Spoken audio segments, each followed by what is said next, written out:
Salutations and welcome back once again to Attack of the B-Team with me, your host, DapperDemon, in this world, Hobbiton. Before we start off, I just want to say this was my first day of classes today.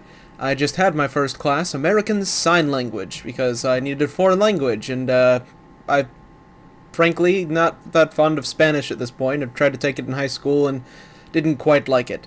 So, American Sign Language it is. That apparently counts as a foreign language.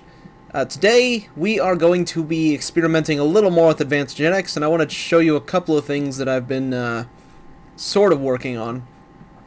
Nothing... Oh wait, I don't need to be a bat. That's right. I've got the no fall damage gene. So first, we're going to go down to the lab, and I want to test a couple of things out. So we'll just drop down here, onto this pad right here, which would be preventing shock or fall damage if we didn't already have the gene. Then I'll fall down here and not take fall damage because I do have the gene. Then we're going to come right back in here. And there's just real quick a couple of things I wanted to test out. So I got some more iron blocks here, and this time I'm not going to make the mistake of embedding these in the wall. So I'm going to put these right here. Oops, there we go. And we've got ourselves another iron golem. We're going to name this one Rob version 2.0. So there we go. And Rob, you're going to be our test subject for right now, because I want to see if what I did in the last time, what happened there. Because I think the other Rob had at least like 7 hearts of health left, maybe 5, somewhere around there. And I want to see if this is an instant kill. Sorry, Rob version 2.0, you may die in just a second. If so, rest in peace. I'll lay your remains next to your predecessor. I don't know if I want to do this. He just look at his innocent little face. I'm just gonna do it. Okay, injecting my blood in you. 3, 2, 1, go. Yeah, that's an instant kill. Alright, that is exactly what I was wondering. I wonder if I can use that on bosses. I think I'm gonna have to try that out. Because, you know, iron golems, they're pretty powerful. But the second thing I want to test is I did have more materials ready, just in case that worked like I thought it would. So, whoops, gonna need that. Say hello to Rob version 3.0. Haha, yes. So, we've gone through, you're the 3rd version of Rob, and it's only been 2 episodes, so frankly, things aren't looking great for you, but let's just take a sample of your genetic material. Okay, now you're at 99 health, and I got this woolly gene here. Let me see if I have some shears. Probably should have, yep, good, I have some shears. And we're going to try something out here. So we're going to toss Rob 3.0's genetic material in here. Alright, we got a centrifuged Rob 3.0 genetic material. And we're going to throw it in this, Rob, get out of the way, throw it in this DNA combiner with a woolly gene. And if this works like I think it will, I hope it will, let me just pop this right back out of here. I'm going to need a new scraper soon. I'm going to pop that on there. Oh, I'm getting excited for this. Alright, Rob, get ready. 3, 2, 1. Alright. He's got the particle effects, which means it was injected in him, and I accidentally got more of his material, so we'll just toss that right back up there. But here's the ultimate question here. Let's see if Rob... Yep. Rob has the woolly gene, guys. We now have a robot that can produce infinite wool. Alright. Yes. That is exactly what I was hoping for. Over the course of the next few days, you will probably get the infinite milk gene, the infinite mushroom soup gene, and any other genes I can think of to pump into your iron body there. So yeah. I'm gonna keep these like this. You're gonna go somewhere else eventually. But there's something else I wanted to check out before I get really started with today's episode. So I'm going to fly over here, and if you'll see on the map up in that top right corner, I have a marker here because this is where I got my brand new farm from. Actually, I'll show that to you when I get back there. But I found a couple of spider spawners in a cave network down here. I remember where it is because you got to follow the water down, and then there's more water, so you got to go over here and follow that down. And then there was this this wood block right here. So I broke it and I flew in here, and it was a mine shaft network. I've been placing these stone torches around to mark my way from Tinker's Construct. That's if you don't know how to make those, let me just grab that real quick. Oh, I already had some. I'll just put that right back. But if you don't know how to make those, that is a stone stick or a stone tool rod, and any, I guess. Oh, I didn't know you could use rubber for that. Huh. And sugar charcoal. So charcoal, coal, or rubber, I guess. And the way you make the stone stick is just 2 cobblestone on top of each other, and you get the stone stick from Advanced Genetics. You can also make the stone tool rod at the Tinker table, but you don't really need to. So let's go over here, and I have a question for you guys, because I found something kind of weird. Not all that exciting, really, but let's see, just go over here. And there's some... I'm going to want to get some... Ooh, I did not see this before. Alright, glad I came here. There's appears to be a dungeon right there. Alright, we're going to tackle this dungeon. Is that... Okay, that's a zombie dungeon. Where'd my torches go? No, that's not my torches. Alright. That one needs to move. And it leads right into another mine shaft.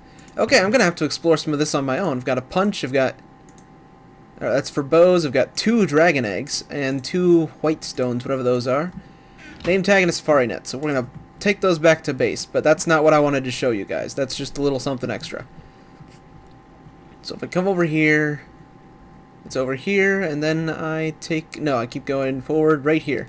Then I take a right. There's some gravel here. And this, right here. I threw some torches down, but this does not look natural. It's a big, square, flat area with dirt on the ground. And underneath all this dirt is it's just regular stone. But if you guys know anything about what this is, if this is like something to do with one of the mods in here, then please let me know, because I'm curious about...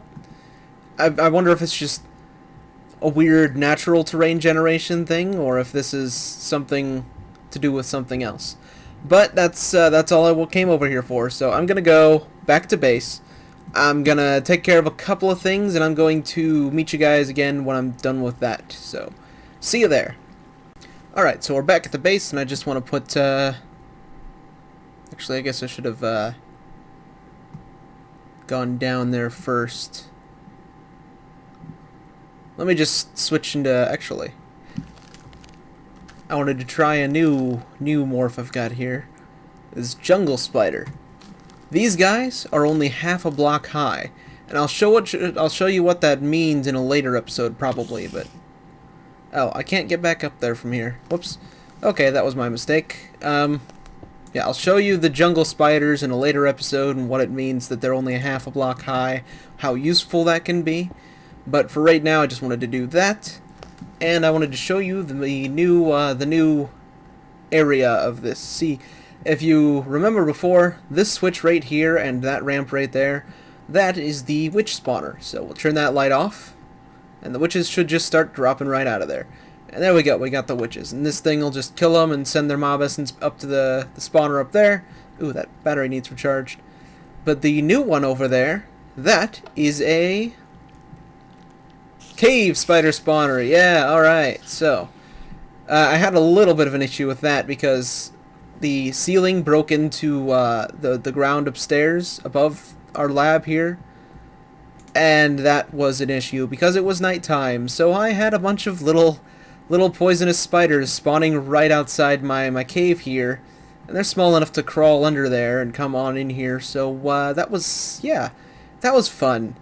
We had to deal with those. But, alright, I have one more thing I want to do here. I have a bunch of these eat grass genes and I want to add them to myself, I guess, so I can eat grass. So we're just going to do that. I didn't know what I wanted to do with these, so we got to split the gene to eat grass here first. I do want to do something else with Rob eventually. I'll probably add a few genes to him before, I don't know what to do with this genetic material now. Can I just centrifuge this and throw it back in him? Alright, so we got one, and we got to take this out before we choose eat grass again. And we'll put this right there. Oh good, it's only 8, which means I have more than enough. Do I have any of these that have basic genes in them? I do that one. Alright, so I'll make one of these a basic gene and the rest will be eat grass. And then we'll give ourselves the ability to eat grass. So, throw that in there. Throw another one of these in here. Eat grass. And here is his genetic material. We're just going to put that right back in you so we can draw our own genetic material. Boom. Ow. Throw that in the centrifuge again. Alright. Another one of these.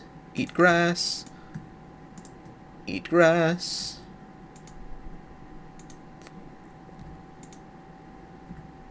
It's breeding. This one will be the basic gene next. The basic genes are used in the breeding only. It's, dang it, that one was supposed to be the basic gene. Okay, hopefully I don't make that mistake next time, or I'll have too many eat grass genes. But the, for breeding these things, if you have a gene of the exact same type, it'll count for 2 of this number here, the breeding state. The rarer genes will have higher numbers there, and the basic gene, you can pump that into any type of gene, and it'll, I'm saying a lot, it will raise the breeding state by 1. So, for example, the fly gene, which I'm not using, it has 24 as its breeding state. So you've got to breed either 12 more fly genes into it, or 24 basic genes, or a combination of the two. Like maybe, 6 fly genes, 12 basic genes, things like that. So here's a filled syringe. We're going to pop that back into the centrifuge. And there we go. Inject that into ourselves. Get a little woozy. Take another sample of our own material for safekeeping. Pop that back into the centrifuge. And then I'll look at what I've got so far. It should just be, yeah, there we go. Just eat grass and no fall damage, but I will skip this part of the video because it takes a long time to analyze. I also realized you can't see my mouse cursor in this. I hadn't realized that before. But now that I realize that, I will stop doing things like circling my mouse around something and going, this right here. Because I've noticed I've been doing that in videos, and you can't see what I'm pointing at because my mouse cursor is invisible. And we're back. So as you can see, I have 2 genes here. The one selected in the box here is eat grass. And if I click on the other one, you can see that that is no fall. So, I'll pop that back in here for safekeeping. And if you don't know what eat grass is, I'll go and demonstrate that right now. So let me just fly out here. Good thing I'm a little bit hungry, or we'd have to wait a little bit. Doesn't seem to be any danger right now. Famous last words, right guys? But I'm just going to go right here. And if you right-click on a grass block when you're hungry, you can eat the grass. Apparently you can't do it when you're not hungry, so it's a good thing I was just a little bit hungry there. But yeah, as a meat lover, personally, I probably will not eat much grass. Lately I've just been eating bananas here. But, yeah. I would like to eat more meat, so I'm gonna go and find a way to eat more meat. And that will probably be the end of this episode. So let me fly up to somewhere where I can... Yeah, let's just end it off in the cave here, actually. So let me turn back into a human. I'll come all the way down to the bottom of the cave here for no reason. Hide in this corner, hit F5, and bring myself to third person. So, thank you for watching. Hopefully you enjoyed this episode of science with me and Rob version 3.0. Well, first 2.0, then Rob version 3.0. If you enjoyed the video, do please leave a like. And until next time, farewell.